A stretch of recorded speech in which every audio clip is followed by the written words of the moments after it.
Hello, students. Okay, no one's here yet. Let's give it some time, as always.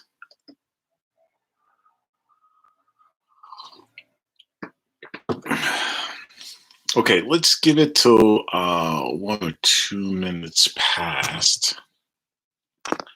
Then we'll start this.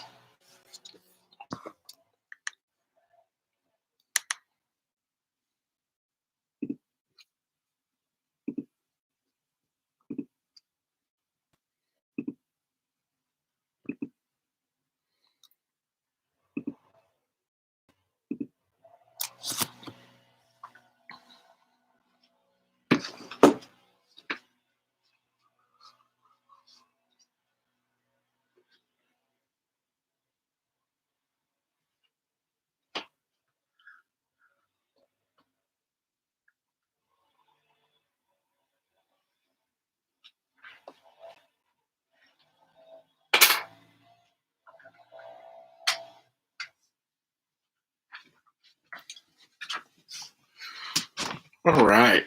Okay, there's some folks in here. All right, so we're getting to the end of this course. Oh my God, I forgot to put the, bear with me while I upload the PowerPoints.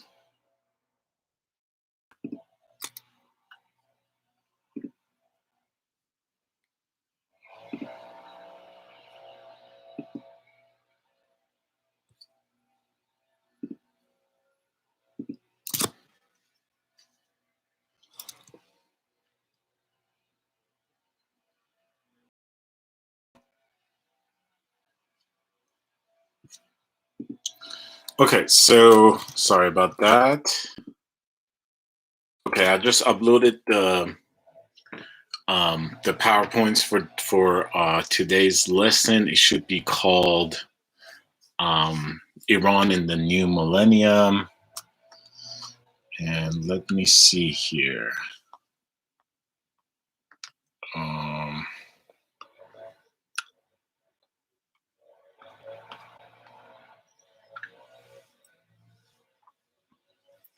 Yeah, so grab it. So last time we were discussing the 9/11 events.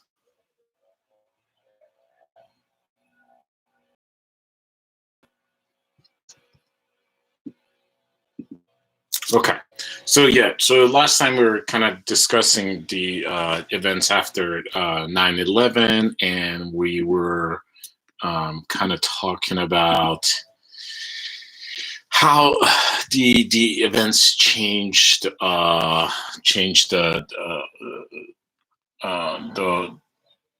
relationship between Iran and the world, right? Let me see here. I think yes. So we did covered all of that. Right. So just to kind of give you a basic overview of the last time's the lecture. And I don't know if you're hearing this, someone's mowing the grass. It's already throwing me off. Hopefully it won't be going on for that long, but you never know with this stuff.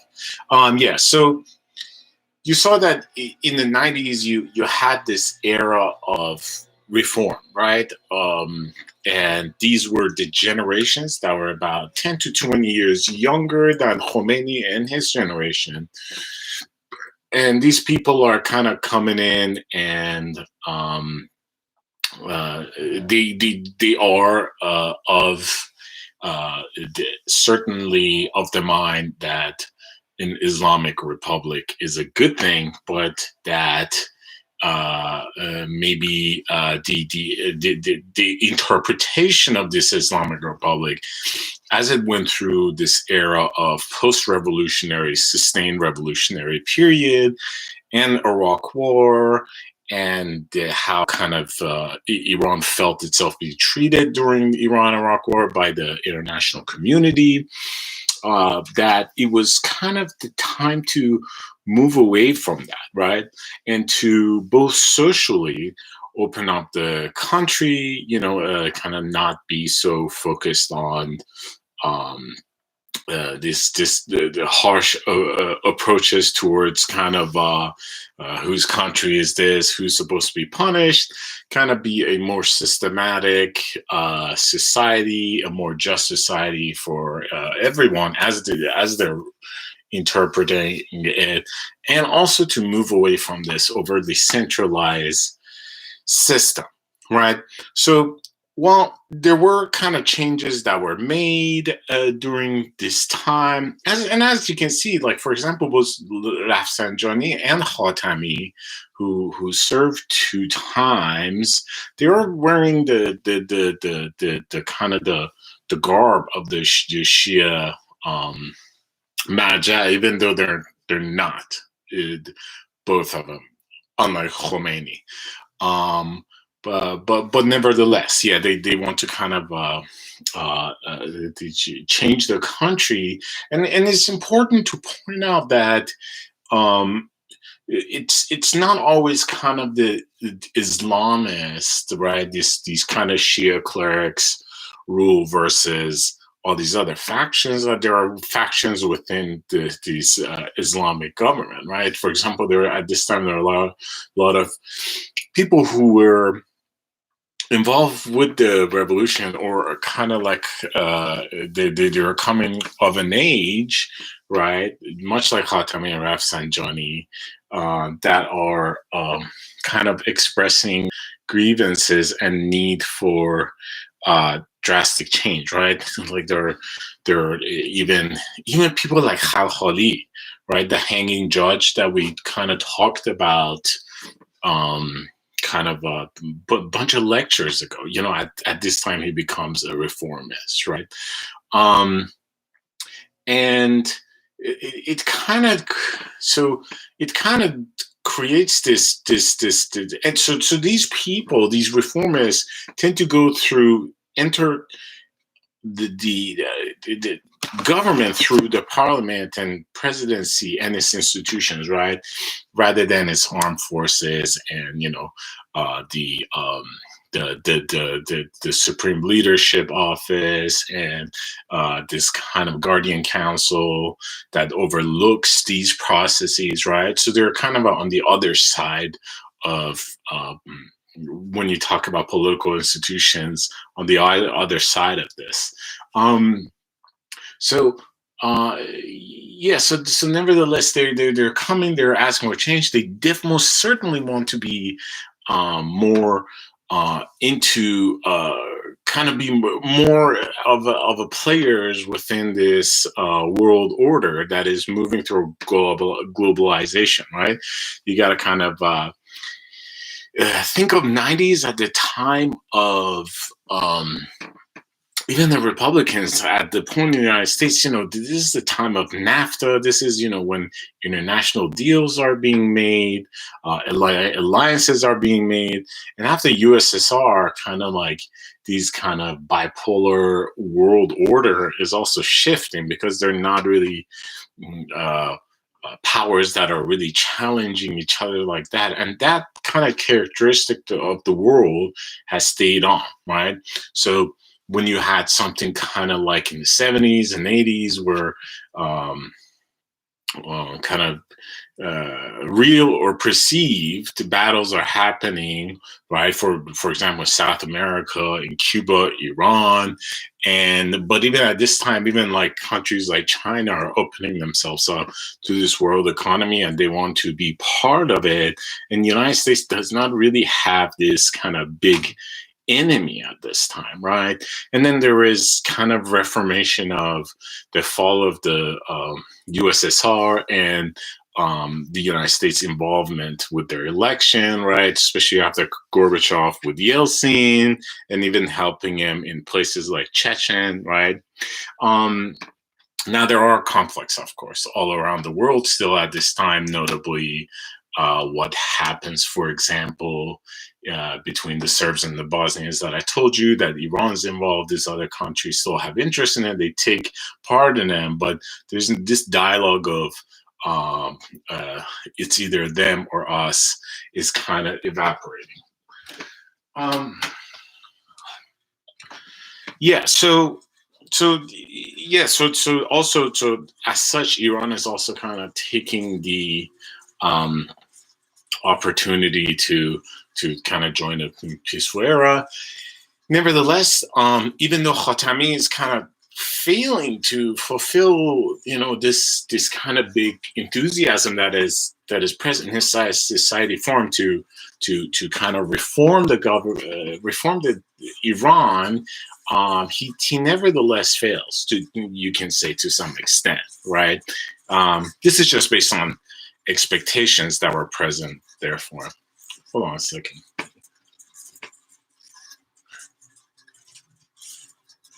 Okay. Yeah. Okay. People stop cutting grass. So yeah. So during his second term, this is happening. There is a certain kind of enthusiasm that is not fulfilled, as far as kind of radical change goes, and part of it is that the kind of leadership within the supreme leadership and his apparatus are, still of the mind of isolationism and antagonism toward the outside world. So there's this kind of conflict going on, and it is certainly very hard to kind of go through with democratic changes when your society, when you're kind of the apparatuses of your government are antagonistic to each other, right? And not in the source of kind of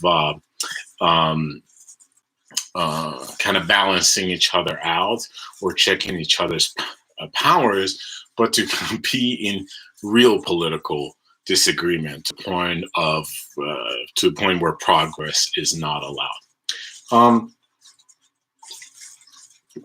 So it is at this time that this kind of satisfactions are not being met.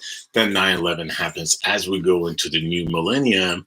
And with the new millennium, that kind of really does, as I put emphasis on it last time, changes the landscape. And suddenly Iran is kind of yet again put into,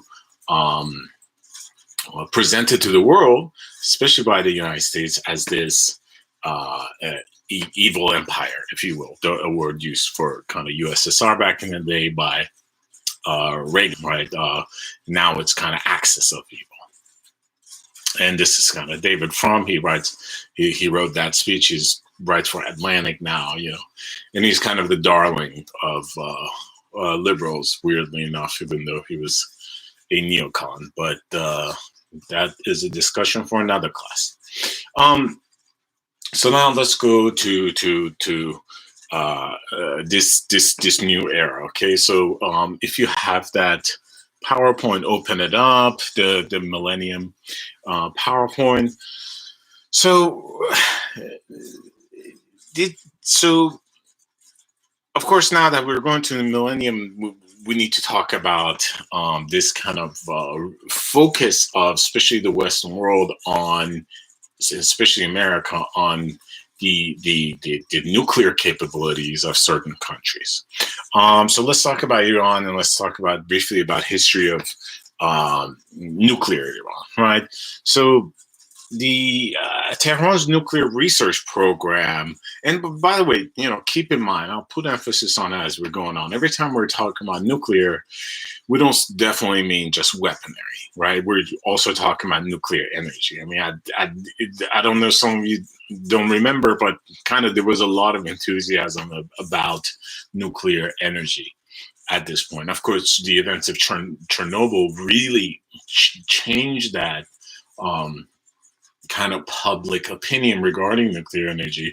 But nevertheless, there was this kind of idea that nuclear energy is going to come, and we kind of get rid of fossil fuels, and there's going to be kind of this new clean era of energy use that we had just plenty of. So there was a lot of enthusiasm for it, especially in the 90s, but this enthusiasm kind of goes a little back. And this is where we're coming from, where countries like Iran even start researching it. India, Pakistan, all these countries were also doing it, Israel. But nevertheless, Iraq starts to do it too, but they run into a lot of problems, especially with Israel. Which is kind of an interesting history to look into.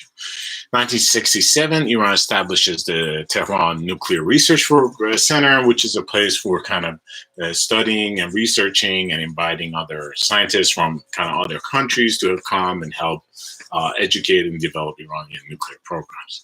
In 1968, Iran even signs the Nuclear Non-Proliferation Treaty, which is kind of a treaty that started with countries like USSR and United States, and the idea was that we have too many nuclear weapons to begin with, so why bother with making more since it's causing so much problems.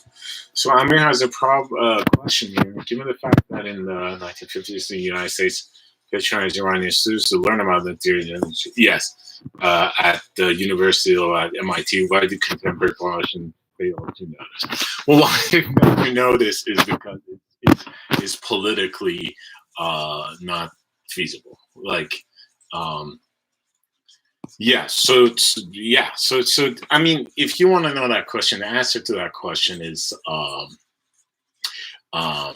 just, it's a weird kind of political problem because let's best case scenario. Let's say, and I'll talk more about this. I'm going to jump ahead and come back. Let's say Iran kind of develops a nuclear program for energy, and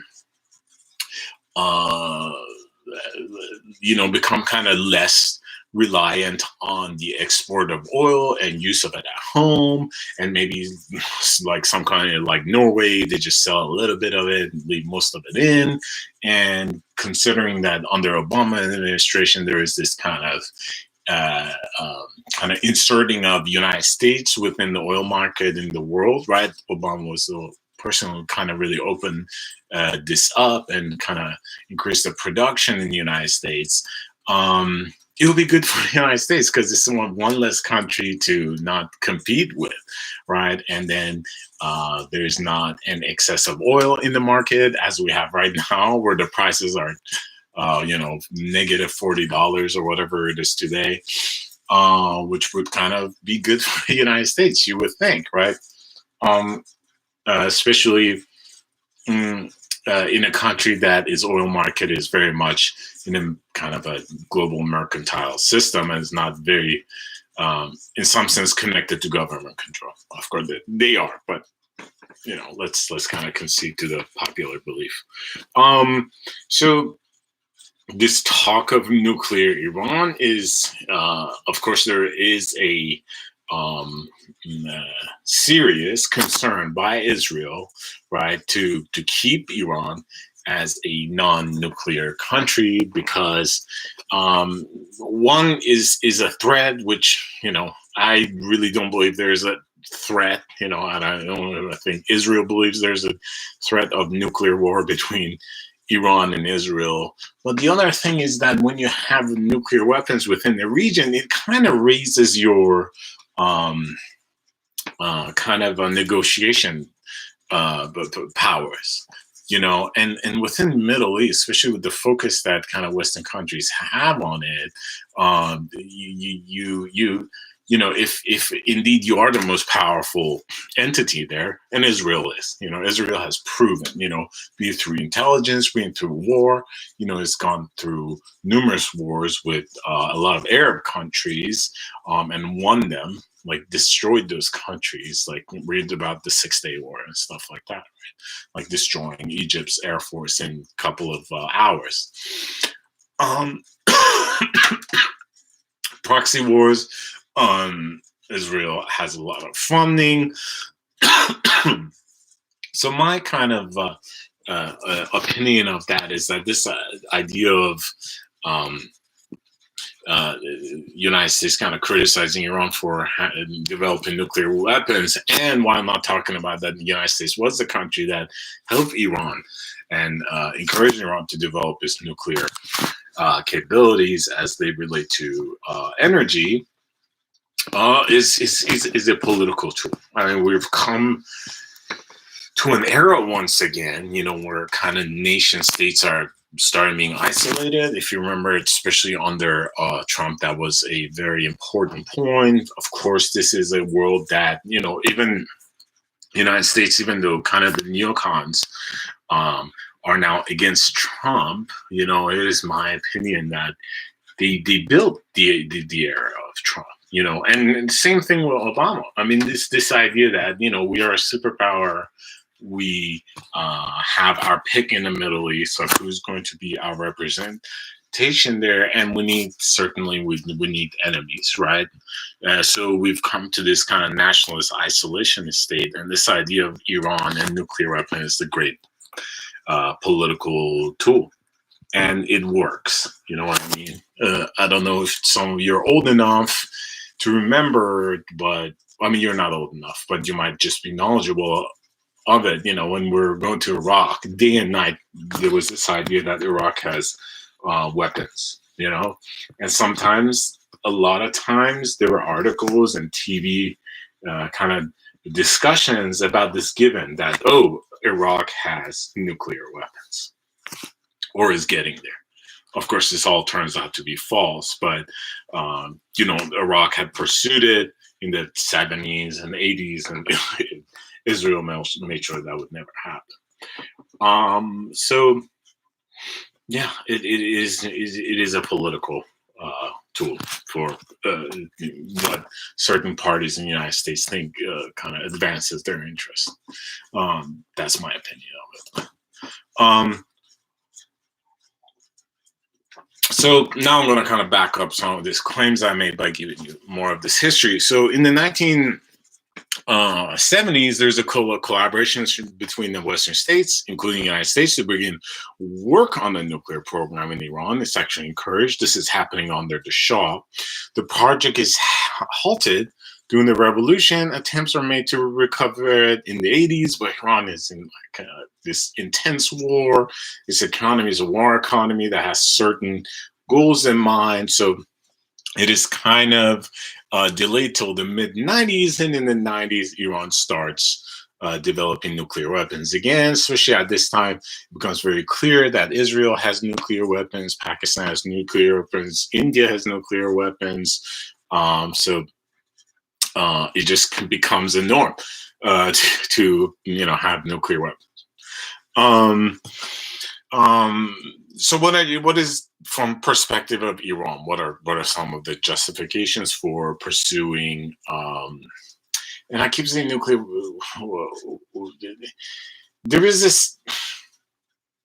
So Iran has always claimed that it doesn't want nuclear weapons, even though it has a right, but it wants kind of nuclear energy, right? But there is this idea that keeping a system, right, that keeping this kind of known unknown nuclear program, that you have the capability if you want to make something. You even have like missiles that can ground to ground missiles that can hit targets very far away. Then you still have that card, right? So kind of keeping this idea about, can other people know what the extent of capabilities of your nuclear program is also kind of very important, right? So Iran's kind of idea is this. First of all, that we're just doing for nuclear energy. We want to move away from domestic production of oil and help kind of turn that more into export, right? The oil, and then use nuclear energy to kind of to distribute energy within our country. But then there is kind of this defense thing that, yes, maybe one day we would have to do this, right, in the region, right? that we would have to kind of develop these weapons, right? So after kind of the Iran. Let me see if I can. Um. Uh. Yes. So let's go to this next slide. Yeah. So um, there are these nuclear facilities in Iran, right? There's a heavy water reactor in Iraq. You know, it's not Iraq. Um, Uranium enrichment facility. You see them in Natanz and near Qom, and then there is a nuclear power plant in Bushehr for producing the energy. So these are where these things are. And in August of 2002, the unreported Iraq facilities discovered through, I think, satellite imagery by another Western nation. And at this time, kind of the idea was that um, Iran had been kind of both open. You know, there were times where they would let international kind of the experts come and kind of assess and look at what Iran's capabilities are. This is kind of what some nations have to go through because of the non-proliferation treaty. But this Iraq facility was definitely a non-reported one, which was discovered in 2002. But there was no proof, and until today, there's no proof that there was a project connected to it, or it had the capabilities to even be kind of used for weapon programs. And to have a nuclear facility is very important to remember this. This is not against the non-proliferation treaty, right? So countries are definitely allowed to use nuclear of the nuclear sciences for in order to produce energy. In 2005, Israel kind of after Iran, after the United States kind of has already invaded Afghanistan, as in fight with Taliban, and then 2003 in Iraq, kind of destroying the Ba'athist regime of Saddam Hussein. You know, Iran is constantly trying to extend an arm into corporations with the United States, even kind of allowing fueling for Russian and American planes, or some of the allies like Germans and Canadians or British troops. But Iran is more and more kind of pushed away by the United States, and Iran takes a defensive state, and Israel kind of becomes the main proxy of the United States within the Middle East. Israel at this time has certain problems, right? There is the Hamas party that is kind of broken with Fatah in Gaza, you know, which was kind of a right next to Egypt, and some Egyptians actually consider it part of the land, but that's a discussion for another time. There's Hezbollah in southern Lebanon, and I talked to you about this kind of conflict between the Christian minority government in Lebanon, and not minority government, Christian government within Lebanon, and the Muslim kind of a civil war that was happening that went on for 20 years. Then there's the Saudi Arabia and other nation, especially King Abdullah and Salman. First Abdullah and then Salman. And there is so all these factions are right now are going to be affected by this kind of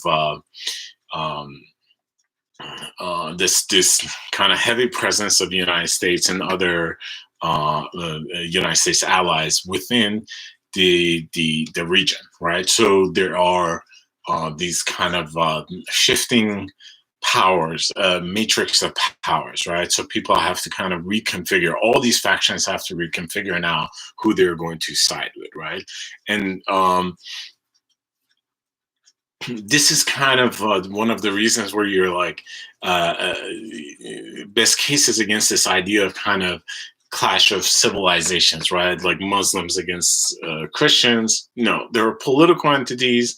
They have their own goal, and now they have to kind of figure out what they want to do. Some of these people are okay with Iran being a nuclear power, but as you'll see later on, especially today, places like Saudi Arabia and countries, the Arabian Peninsula and countries become against it, right? Or you can even, of course, put Israel in there, right? And look at Syria on the other hand, okay with it, right? So it just depends who's in what kind of alliance with what country. And so then you have this American hegemony that is happening within the Middle East, not just their present, but it becomes very clear, especially by the end of the aughts, that um,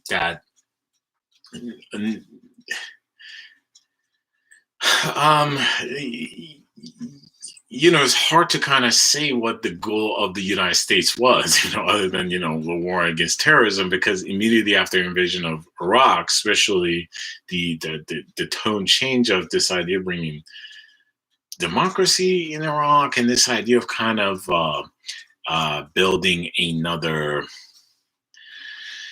I don't know. I mean, to this day, I don't know. And the more I read it, but more or less, the other countries, some of them, especially Iran, got this idea that America is now here to stay for a long time, and they're going to kind of reconfigure Iraq in this with this new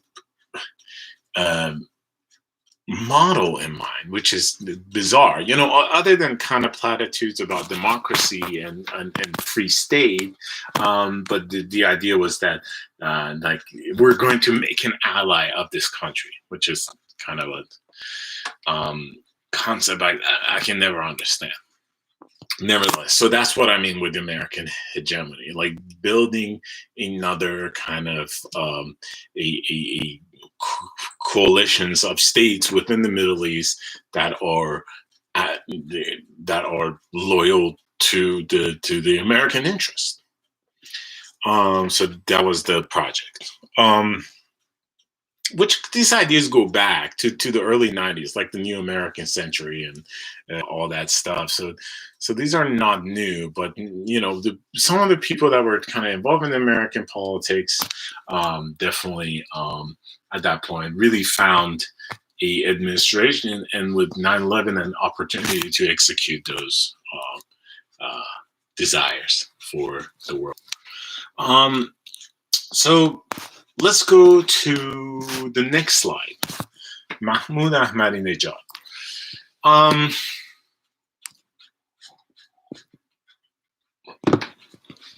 So, if kind of even Khatami's, a lot of Khez, I think the Khez are over for now. Like Khomeini, Khamenei, those are the supreme leaders. Khatami was the president, right? In the 90s up until 2005. So the domestic kind of failures of Khatami in his reform kind of gave birth to this how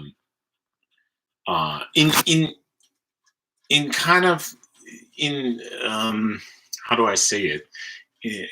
Along with this heavy Southern American presence and demonization of Iran as a country, gave birth to this kind of new nationalistic, reactionary political movement in Tehran, right?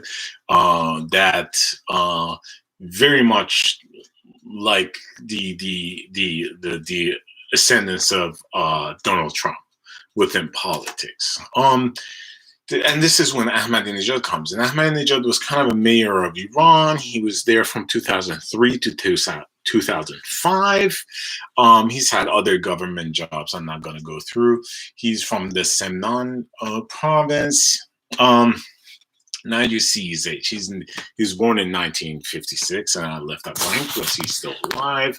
So he is even um, younger than Khatami, right?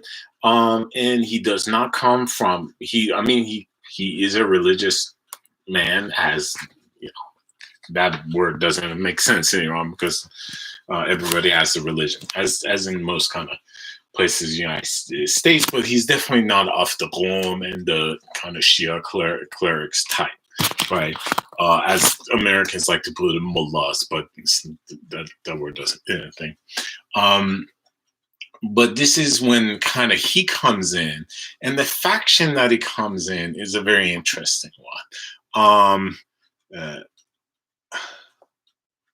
the faction comes in is kind of like let me talk to you later. But I mean, you just look at that picture. You have kind of Cesar Chavez of Venezuela, of the communist country, you know, who was again who another kind of the nations like United States, especially during the Bush administration, and you see the continuation of antagonism towards Venezuela, who's also an oil state, as a kind of a demon state of a kind, you know. So of course, Ahmadinejad, one of the first things that he did is extend a friendship to Venezuela. But yeah, so Mahmoud Ahmadinejad kind of comes in. First of all, he doesn't have the kind of that overtly religious kind of presentation, but it's not just that. There's this idea, like for example, there is this clear understanding that a lot of kind of clerics that are in power in Iran some are also very wealthy and powerful, right? Ahmadinejad, one thing that he had going for him was that he was a conservative, but wasn't of the fundamentalist kind, right? He comes from kind of a meek background. He is a kind of character of a self-made politician, you know, just going through the political process, building it from bottom up. And in 2005, there is kind of no voice that can really justify Khatami's failure. So there's kind of a lack of interest for that kind of we have to liberalize more in order to be part of the world, because look, we even liberalize a little and the world kind of told us to go back to hell. And Ahmadinejad comes and is like, you know, we don't need these kind of superpowers that insult us and are not interested in being in peace with us. So elect me, which the Iranian people do. Now, if you know you want to question the legitimacy of his elections, you're more than welcome to go right on it. I take no stance on it as of now. So with that kind of character in mind, this is when I want to kind of go back to the Iran's nuclear program in this kind of second half of the 2000s, right? What? Wow. Yeah, you can go to the next slide. So while Ahmadinejad is not of this cleric, the trained cleric of Qom and Najaf and all this stuff, he's a religious man, right? How he kind of makes the coalitions, right? You kind of look at maybe reformists, and you have like the pragmatics here, then you have kind of conservatives, and then you have kind of the fundamentalists, right? These are people, fundamentalists, like people like the supreme leader and stuff like that. These are not adequate words of characterization, but they make my narrative a little better to present it to you for people who don't have that much background information. What is interesting about Ahmadinejad is that he has this kind of religious overtone, right? So he has this conservatism, but he also likes to allude to religious topics, right? And kind of the cool, you know, this when you put together this idea of the failures of Khatami, the antagonistic stance of the United States, this kind of conservative pragmatism of Ahmadinejad. He kind of coalesces a lot of people in that, and for the kind of as his political speech, he also uses these kind of allusions to religion once in a while in his speeches, which is definitely attractive to some people, especially the fundamentalists, right? For example, he really liked to talk about the 12th Imam and how he would be coming back in Iran and all this stuff. Again, not elaborating on it, just alluding on it, and that was kind of attractive to some people. He at this time he also not only he is he's not an he doesn't present himself too much as an isolationist. He says, if these other countries want to come and kind of let us come and let us into the world, we are fine with it, but we're not going to kind of pursue it too strongly, even though he knows that the country very much needs it. For example, at that time, and to this day, Iran really needed to kind of modernize its banking system. But then nevertheless, he kind of also, rather than this idea of constantly trying to please this international society about the intentions, the peaceful intentions of Iranian nuclear program, he kind of starts talking about nuclear enrichment as a national pride, that, they don't want us to have nuclear. It's not that they, like Ahmadinejad says, it's not that the United States doesn't want us to have nuclear weapon. They don't want us to have nuclear energy because they want us to be dependent and poor and things like that. Ahmadinejad is kind of notoriously hostile towards Israel and vice versa, Israel towards Iran at this time. After kind of Iraq, the most kind of Israel's kind of most how Israel saw the world. There was Egypt as their enemy, which they took care of. And then after Anwar saw that, they didn't have any kind of intention of being antagonistic toward Israel. Later on, there is Lebanon, which changing demographics from a Christian nation to this Islamic nation. But then there was Saddam, who was very seriously kind of antagonistic, very vocal antagonistic toward Israel. The United States took care of that. And after that, it becomes Iran, which was kind of its long-lasting allies, but nevertheless, it happens, right? Especially Iran after the revolution, as Iran became kind of more interested in kind of developing its Shia proxies, right? And Hezbollah in Lebanon and Shia communities in south of Iraq and places like that. Anyways, but Ahmadinejad responds to that kind of hostility, and he does that publicly.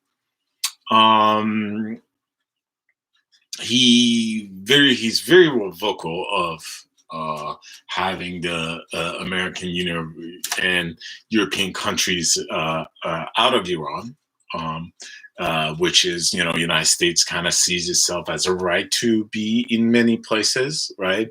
Which the United States did not take well. He puts this question of what is the end goal of he always Iran is next. So he kind of fueled that fear within Iran, and I gotta say, not so unjustified, that after United States done with Iraq and Afghanistan, Iran will be next. Which some people like Dick Cheney, obviously wanted that.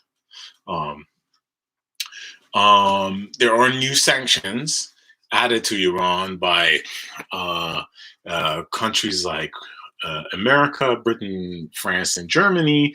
But now there are these new superpowers like Putin's Russia and China, who are not so compliant with the United States, right? Because they while a lot of countries in Europe are using United States kind of as a defensive shield to develop their societies, Russia and China are not benefiting. They benefit very much from being in trade with the United States, but they don't need it as a protectorate, right? Even sometimes they even see it as an antagonist, especially United States presence in the Eastern Europe. So while these kind of Western European countries and Americans put some new sanctions on Iran, people like Russia and China continually resisted, which is true till today, especially with China. There is still at this time no violation of the nuclear non-proliferation act, and there've been many inspectors in Iran, and Iran still to this day claims that it doesn't have weapons, and to be honest, there are no proofs of it that such a capability exists.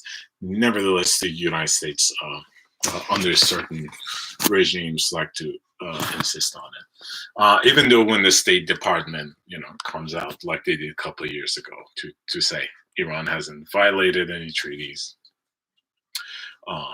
this and that. In 2007, there even comes up this question, and this is coming out from the United States, is doubt that does Iran have a nuclear program? You know what I mean? A working, sustainable, developed nuclear program that can even produce the energy it needs, right? That can they kind of do they have access to parts and enough experts to come and kind of work this, because these are kind of big institutions. They need a lot of expertise. They need a lot of material. Do they have enough money to buy material for these nuclear plants? That even becomes a question, from 2007 till 2010, 2012. And then lastly, I should have put this earlier, the Ahmadinejad's hostility towards Israel, and Israel at this time, with the help of Mossad, certainly assassinates many Iranian nuclear scientists or people who worked at these institutions, or threatens them. And they do these inside Iran. How they do this is it's so kind of it's insane, but they do it. They're very good at it. But you want to read about it or write about it, you should, because this is a very interesting topic. Um,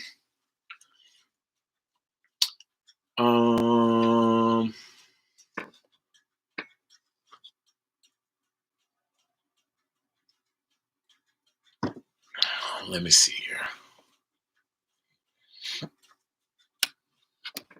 Okay, so let's stop here and continue on Wednesday. But I'm going to kind of talk a little bit about exams. I'm still getting email about this. I don't know if people are watching these lectures, but the questions stand. But I'm going to answer them as I answer them when you email me. So I'm going to give it a minute. I'm going to go drink some water, but post if you have any questions and I'll answer them, be it about material in class or about logistics. But I really want to talk about your finals. Yeah, so go ahead.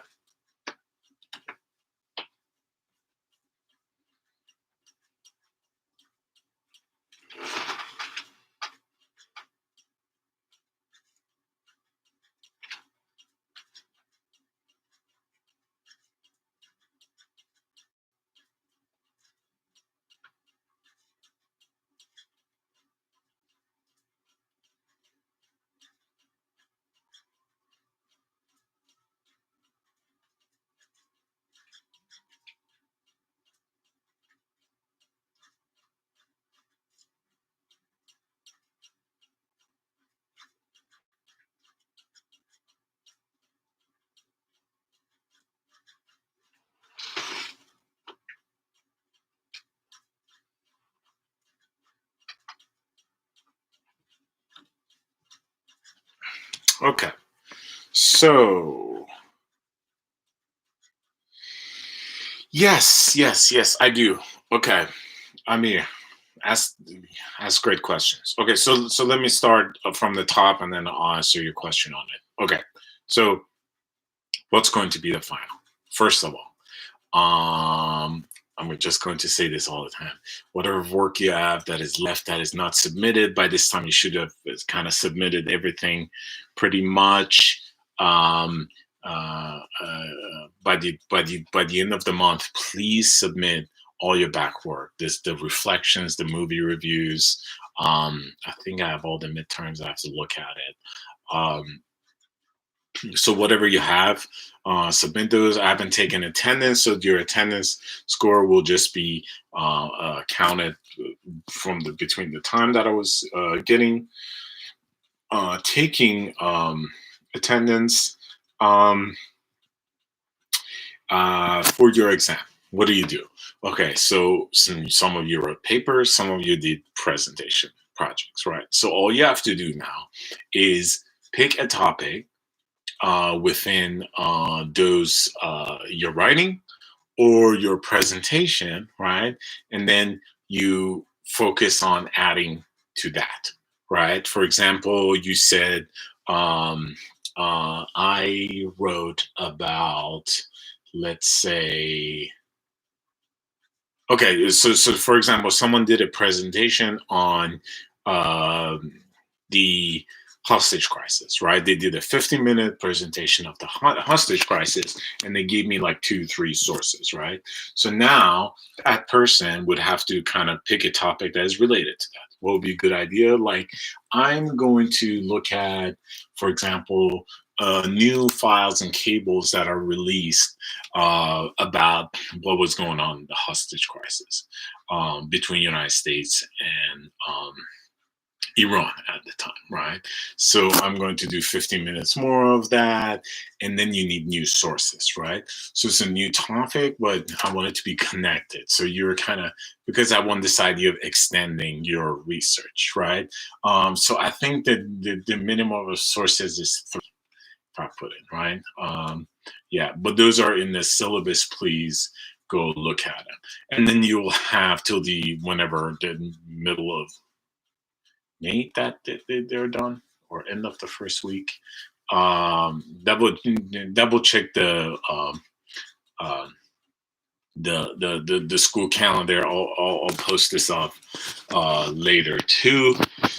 But you want to give me all of this before I have to submit grades. Because after I submit the grades, I'm going to be moving. So after a while, I'll be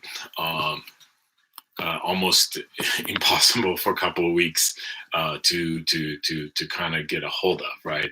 Um, Probably in June or something.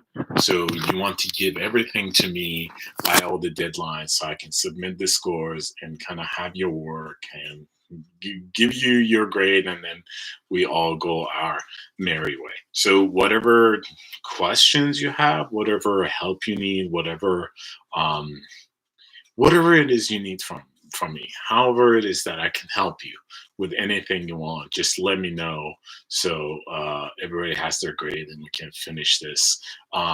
And like always, I know this virus has changed everything, so I'm very lenient. Just let me know what you need.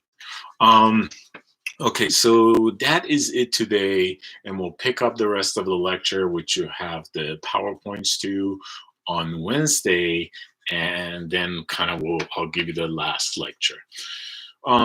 Okay, guys. Well, any further questions, please send me an email, and I'll see you guys in a couple of days. All right. Thank you. Take care.